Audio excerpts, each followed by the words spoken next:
En todo caso, voy a volver entonces a la tercera pregunta, a ver quién de los presentes que todavía no han abierto pantalla, se les ve solamente el nombre y no sabemos cómo es ni qué hace, pero que se atreva a darnos una respuesta, no importa cualquiera que sea, porque estamos apenas empezando y tenemos que aceptar que todo lo que ustedes digan es ganancia. Por favor, háganlo.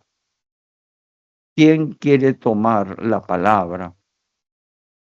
Veo, por ejemplo, a Rodolfo Vela Vázquez. No sé si me está escuchando. Respóndame si usted pudiera hacerlo. O Juan Francisco, bueno, Rodolfo Vela ya abrió pantalla. Ensaye, por favor, una respuesta a la tercera pregunta. Diga cuál es su profesión y también lea la pregunta. Adelante, Rodolfo, todo es ganancia. Muchas gracias, estimado doctor. Primero quiero felicitar a usted, estimado doctor Petronio, y al doctor Raúl Ubaldo por la magnífica decisión de llevar a cabo este diplomado. Yo soy abogado eh, y tengo serias limitaciones con respecto al tema que se está desarrollando acá, básicamente por mi formación universitaria, ¿no? Pero es tan fascinante los temas que ustedes han desarrollado que evidentemente no dudé en registrarme, porque deseo entender varias cosas. Yo estuve presente en la primera sesión y quedé fascinado por todo lo que ustedes han expuesto, pero hay muchas cosas que todavía me faltan internalizar y me faltan madurar. No, hay cosas, hay palabras que todavía no las entiendo y yo le pido, yo sé que son ustedes bastante tolerantes, voy a probablemente hacer abuso de eso.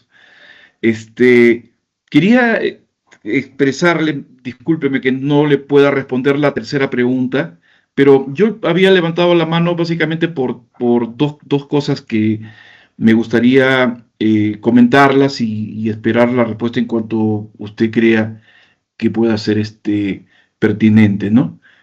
No sé si me permite o desea dejar el pase a alguien Bueno, que ya pueda. yo creo que con la venia de José Raúl podemos alterar un poquito la agenda y escuchar al doctor Rodolfo que va a hacer uso de las preguntas. Por supuesto, doctor Petronio. Adelante, Rodolfo, con las preguntas. Muchísimas gracias. Escuché una posición sobre la parte de la mente, ¿no? Y he leído algunos libros en el que la mente puede cambiar nuestra realidad. Se señala que nosotros tenemos esa capacidad de poder convertir de la idea, convertirla en materia, ¿no? Entonces, eh, hay un nexo entre todo lo que nosotros hacemos. Incluso he leído algo mucho más osado todavía, que hace referencia a la parte de la temporalidad, que señalan que es una espiral y que por lo tanto siempre hay posibilidad de volver al pasado en base al desarrollo de la mente. Esa es una parte que les agradecería mucho si me la podrían explicar un poquito. Y el otro tema, que estoy plenamente de acuerdo con la posición del doctor Petronio Tam, una brillante exposición magistral, está referida básicamente a la ciencia y tiene toda la razón, porque hasta hace poco las universidades, en lo que se refiere a la parte de investigación, solamente admitían tesis en posgrado referidas a la parte cuantitativa, o sea, al principio de la ciencia que debe ser empíricamente demostrable, contrastable, ¿verdad? Y no querían admitir tesis que estuviesen vinculadas al aspecto del carácter, al aspecto de las preferencias, de los sentimientos. pero ahora sí, ¿no? De las tesis cuantitativas han pasado a aceptar, todavía con ciertas limitaciones, a la investigación cualitativa.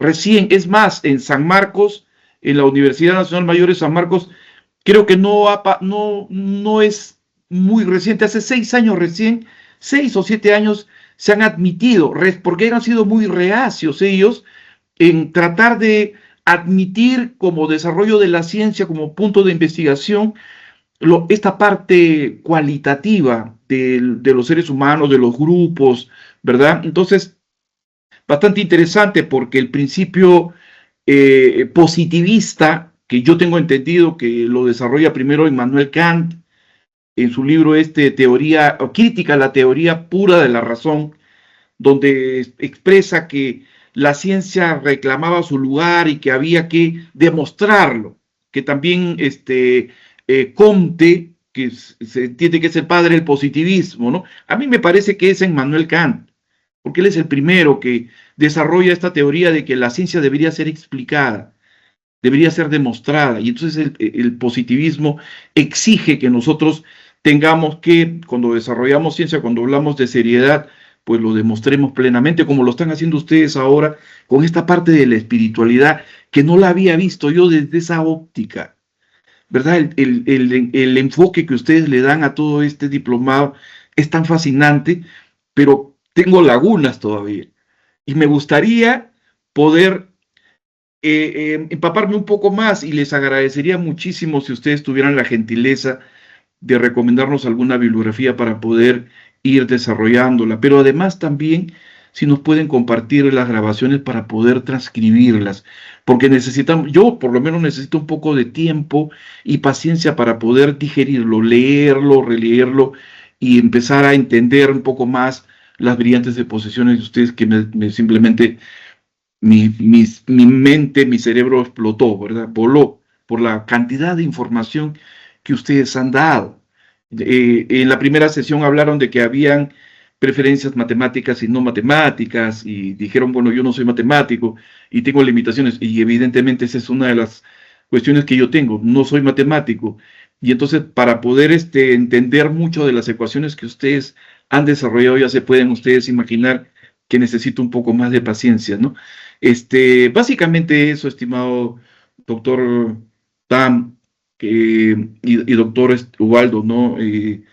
Fantástica la posición de ustedes. Yo les pido un poquito de tolerancia, necesito todavía madurar algunas ideas y sobre todo empezar a empaparme un poco más en los términos que ustedes han señalado. Mil disculpas por el tiempo que les he mermado.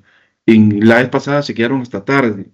Yo estaba escuchando, no me atrevía a participar porque los términos son para mí nuevos, ¿no? Bastante nuevos. Les agradezco la enorme paciencia conmigo. Ok, muy bien, doctor Rodolfo. Hemos eh, escuchado sus preguntas, son muy válidas y creo que las respuestas podrían ayudar a más de uno de los asistentes. Tal vez apelo a la paciencia y a la comprensión de ustedes, porque todo esto, aunque puede servir, dilata el conversatorio. Mejor dicho, cuando lleguemos a la última pregunta, ya va a ser más de hora y media de conversatorio y más de uno va a decir, no, yo no vuelvo más porque estos se sientan en la palabra y yo tengo que trabajar mañana. Pero bueno, en todo caso, todo es bienvenido. Por eso yo propuse que las preguntas que no son las del tema se hagan al final de la última pregunta del tema, no antes. Pero ya hemos hecho esta excepción con el doctor Lamas y ahora lo estamos haciendo con el doctor Vela. En todo caso, pues hay que seguir con ese tipo de formato que ustedes han implantado. Usted habla de primero de convertir productos de la mente en materia. La materia, como vamos a ver después, porque en realidad estas preguntas suyas son totalmente válidas, pero las respuestas se van dando a lo largo del diplomado, que tiene 10 meses. Y estamos hablando de la segunda sesión. Entonces, bueno, es como querer decir, bueno, finalmente, ¿quién es el asesino en una película de suspenso que dura 1 hora y la película empieza con toda la trama y solamente al final sabe uno quién es el asesino? Entonces, esto se puede, en este orden de ideas, aplicar a lo que ustedes dicen. O sea, si yo me pongo a explicar todo esto, empiezo a desarrollar todo el diplomado, pues, y no es del caso, ¿no? Bueno, en todo caso, nosotros decimos que mente y materia no se crean ni se destruyen, sino por orden de un ser superior, de un gran arquitecto divino que podemos llamar Dios. Es el único que puede crear mente espiritual y materia. Eso lo vamos a ver en el concepto científico de Dios. Solamente lo que podemos hacer es convertir mentes en mejores mentes y podemos convertir materia en forma mejor o peor. Hay dos grandes leyes subyacentes. La entropía, que dice que con el tiempo todo lo material se deteriora. Y la ley de la metaentropía, que dice que, bueno, perdón, la metaentropía es de nuestra cosecha, es parte de inteligencia espiritual.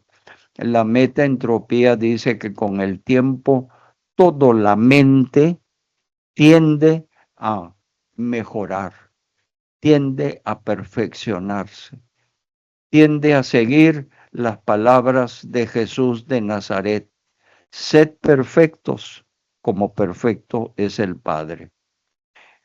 Pero obviamente hay que demostrarlo, y usted bien acaba de decir la importancia de salir de la metodología cuantitativa para, salir de la usual metodología cualitativa, que no es aceptable académicamente, y solamente aceptar la cuantitativa.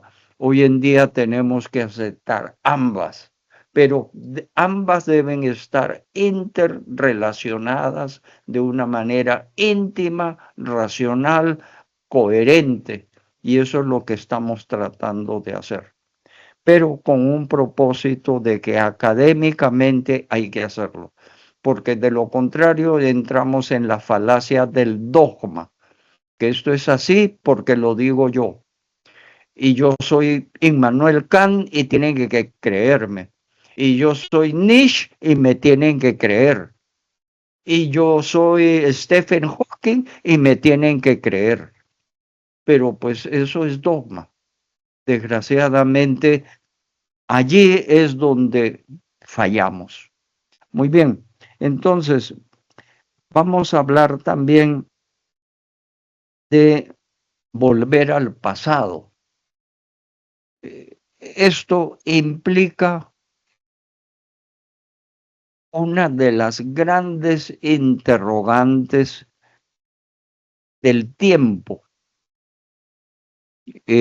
Hoy en día, el mundo de la ciencia, tanto cientificista como científicos, aceptan que el tiempo no es sino una de las 4 dimensiones del espacio. O sea que no hay una experiencia de tiempo separada del espacio y que nosotros, dentro de un orden muy terrenal, muy de la Tierra, estamos aislados del resto del universo. Y dentro de este orden hemos podido crear una física materialista de Newton, en donde obviamente el tiempo es una de los parámetros independientes que pueden subir o bajar, igual que el espacio. Y es más, creemos que la velocidad es el espacio dividido por el tiempo y que la aceleración es el espacio dividido por el tiempo al cuadrado. Eso es física de Newton, pero cuando entramos a una verdad más amplia, tenemos que hacerle caso a la física relativista de Einstein. Y entonces allí entramos a que el tiempo es parte de un conjunto integral de 4 dimensiones. Y entonces allí el tiempo ya no se puede preguntar en el pasado o en el presente o en el futuro, porque eso está en la mente espiritual. Y como bien hemos desarrollado nosotros las dimensiones tratando de volverla entendible a nuestro contexto terrenal, hemos dicho que el tiempo físico es irreversible. El pasado siempre crece, el presente nunca dura y el futuro siempre llega.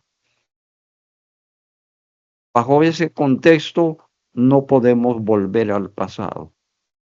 Pero si entramos al espacio-tiempo espiritual y vemos el tiempo como una variable terrenal, podemos decir que podemos recordar nuestro pasado y traerlo al presente como una memoria y entretenernos en nuestro presente con el recuerdo del pasado. Y podemos obviamente en el presente anticipar el futuro. Y podemos crear también toda una escenografía futura en el presente. Todo eso lo podemos hacer mentalmente. Ahora, si queremos aplicar cosmología, entramos en que la cosmología se ha vuelto de 2 caminos. Un camino de ciencia, ojalá verdadera, que debe de incluir la ciencia pura, la ciencia matemática, con la ciencia fáctica, con la ciencia de demostración. Y hay otra ciencia que es la ciencia de los teóricos que nunca han visto nada experimental todavía, nunca han podido probar nada, pero que en teoría desarrollan una cantidad de situaciones y las sustentan con una cantidad de matemáticas.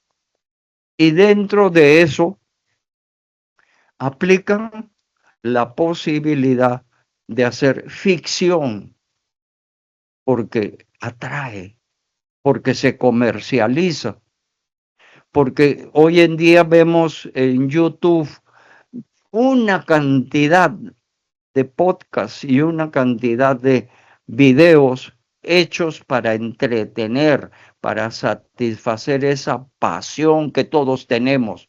¿Será que es posible volver al pasado?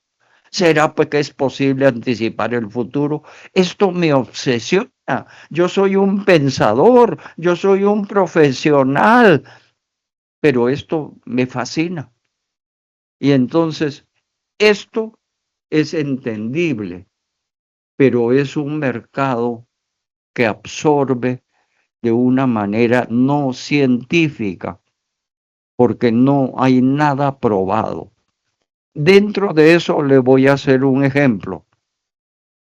Einstein habla de que el espacio y el tiempo, cuando la gravedad aumenta demasiado, entonces el espacio se reduce y el tiempo también llega a ser cero.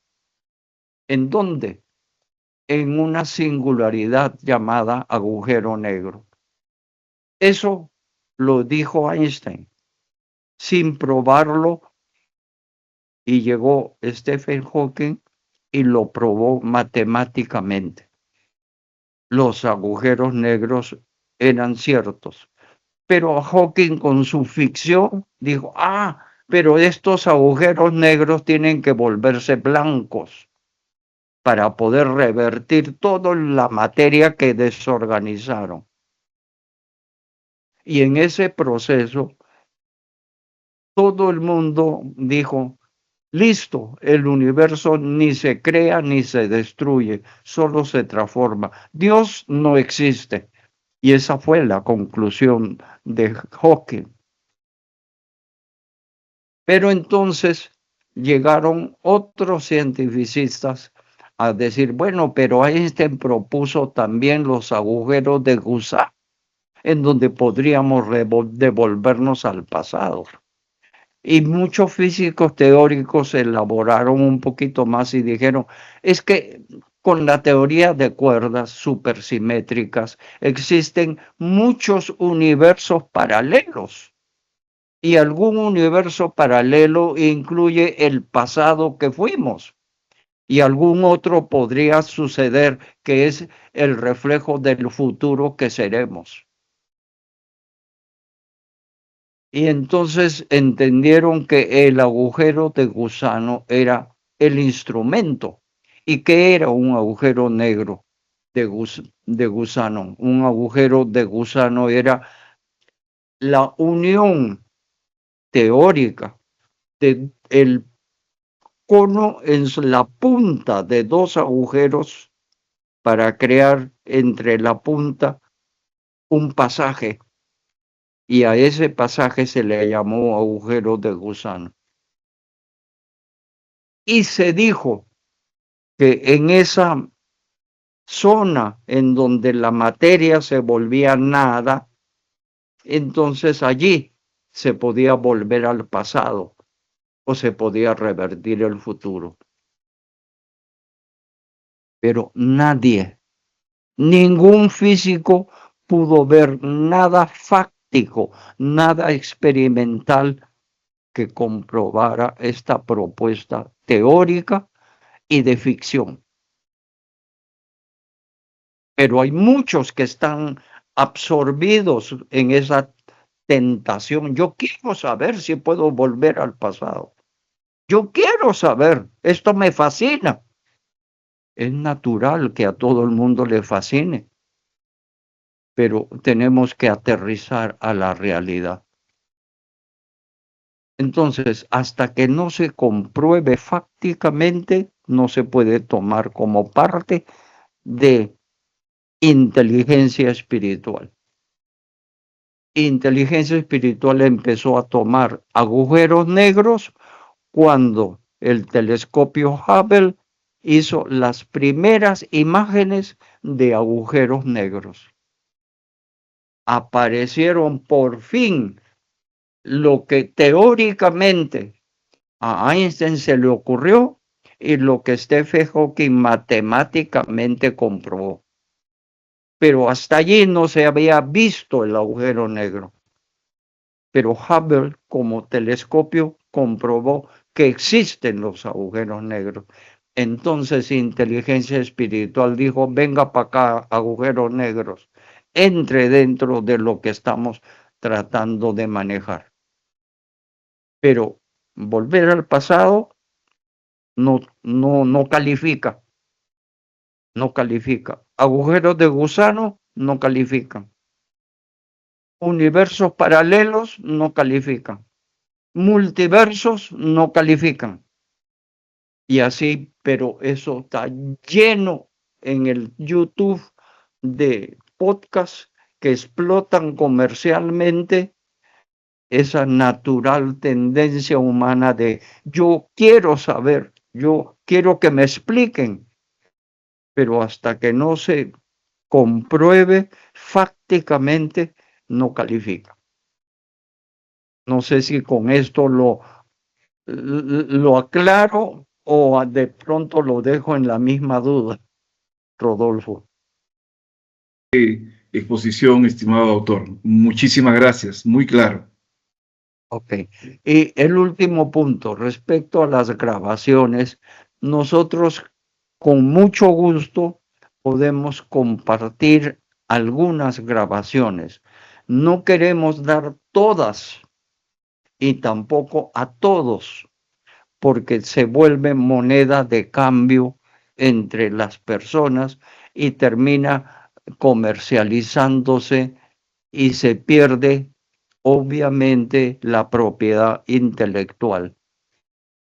Y yo como autor he cedido la propiedad intelectual a la Fundación Sin Ánimo de Lucro en Colombia, que está íntimamente ligada a la Fundación Sin Ánimo de Lucro del Perú.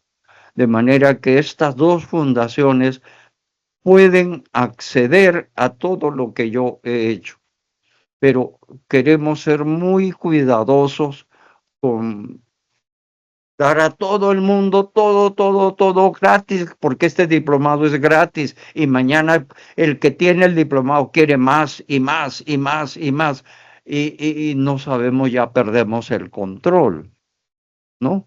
Entonces, bajo ese punto de vista. Ahora, viene usted y dice, bueno, deme una literatura, deme libros que comprueben para yo leerlos. De nuevo, yo he leído más de 500 libros, pero no puedo recomendar ninguno, porque los modelos que nosotros planteamos son de nuestra cosecha y no hay libros, excepto los que yo he escrito y que ya para mí tienen algunos años en donde pueden ser todavía mejorados, ojalá por otros, pero por mí pueden ser mejorados. Pero lo escrito de hace 5 años o más los tiene el hermano José Raúl en los libros que están a la disposición de todos ustedes. Él los administra. Es más, esos libros, si mañana se llegan a vender, es un dinero que yo dono a la fundación para que se sostenga. Yo no quiero ganar dinero ahora. Quién sabe, de aquí a unos 10 años, ya cuando sea nonagenario, necesitaré platica para una operación o para sobrevivir y le tenga que pedir a José Raúl, mira, de todo esto que ustedes han reunido, ¿me pueden ayudar para esto o para esto otro? Pero ya sería, ojalá que no llegue ese momento. Pero mientras yo esté vivo y sano, a mí me importa 5 centavos ganar un peso más. Lo importante es que todo el mundo pueda conocer esto, porque todo el mundo necesita conocer esto. ¿Ok? Entonces, el doctor José Raúl va a recibir siempre todos los videos. Y obviamente nuestra directora de operaciones lleva un control estricto de las personas que piden un video porque faltaron ese día, justificadamente, porque si faltaron sin justificación, no tienen derecho a ese video. Pero no se admite tampoco que estén faltando más de la cuenta. Entonces, esa es la respuesta que le puedo dar hasta ahora, amigo Rodolfo. Pero Muy si el agradecido. doctor José Raúl quiere ayudarlo, pónganse de acuerdo o podemos incluso hacer un grupo más pequeño de participantes que quieran que se les vuelva a revisar y se pueda volver a publicar la sesión número 1, la sesión número 4, la número 36 y se hace la exposición. ¿Ok? Espero que me entienda. Bueno, Queridos muy bien. hermanos, efectivamente tengo nueve libros diferentes. Ya les voy a hacer llegar los títulos de los libros para que puedan adquirirlos si tienen. Y respecto a los videos grabados, a fin de que puedan profundizar sus estudios, efectivamente, coordinaremos para hacerles llegar a los que desean profundizar sus conocimientos. Encantado. Nos habíamos quedado en la pregunta 3. ¿Cómo llegan las vibroinformaciones que emite toda mente para que se manifiesten en la morfología física y en las propiedades que tiene todo cuerpo físico? Al respecto, de repente, para pasar a la siguiente pregunta, podría contestarlo muy brevemente, hermanos.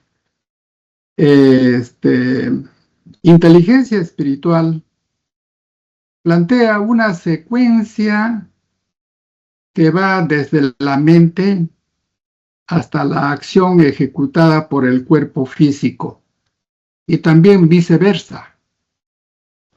Es decir que hay un camino, la ciencia, las vibroinformaciones, el campo energético, la organización material que prácticamente es el cerebro y la manifestación física que ya es la acción realizada. En otras palabras, tenemos la mente y como nuestro hermano que ha antecedido en el uso de la palabra, tenemos la mente y el cerebro, pero al medio está la escalera. Esa escalera es el periespíritu, que actúa como un decodificador de las vibroinformaciones y da señales comprensibles al cerebro. Y el cerebro actúa recibiendo o transmitiendo una información explícita. Y el cerebro ordena al cuerpo físico para realizar acciones. De repente, de esta manera podríamos dar por respondido, salvo alguna ampliación de nuestro maestro, el doctor Petronio, a la pregunta 3. Gracias. Muchas gracias, José Raúl. Tú siempre salvando la patria. Bueno, lo único que puedo decir es que a lo que ha dicho José Raúl, vamos a tener unas sesiones, creo que son 2 sesiones más adelante de cómo funciona la mente espiritual con el cerebro. O sea que de manera que aquellos que tienen interés en saber eso, no crean que con estas 2 presentaciones ya basta para que ustedes sepan todo lo que inteligencia espiritual les ofrece. Hay mucho más. ¿Ok?